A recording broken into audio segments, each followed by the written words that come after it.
entendu pareille chose. Vous êtes tous des consolateurs fâcheux. Quand finiront ces discours en l'air? Pourquoi cette irritation dans tes réponses? Moi aussi je pourrais parler comme vous. Si vous étiez à ma place, je vous accablerais de paroles.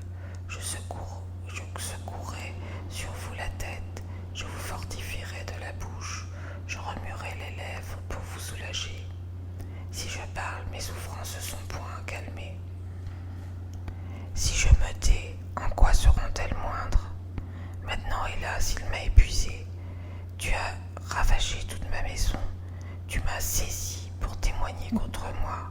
Ma maigreur se lève et m'accuse en face. Il me déchire et me poursuit dans sa fureur. Il grince des dents contre moi. Il m'attaque et me perce de son regard.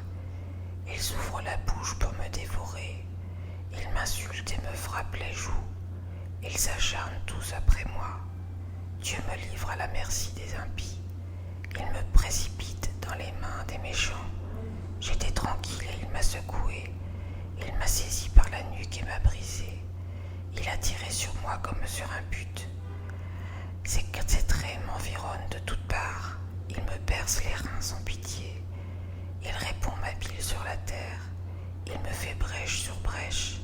Il fond sur moi comme un guerrier. J'ai cousu un sac sur ma peau. J'ai roulé ma tête dans la poussière. Les pleurs ont altéré mon visage. L'ombre de la mort est sur mes paupières.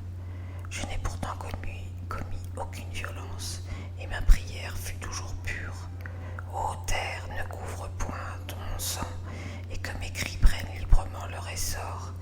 Déjà maintenant mon témoin est dans le ciel, mon témoin est dans les lieux élevés.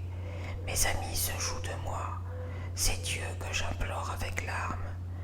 Puisse-t-il donner à l'homme raison contre Dieu, et au Fils de l'homme contre ses amis, car le nombre de mes années touche à son terme, et je m'en irai par un sentier d'où je ne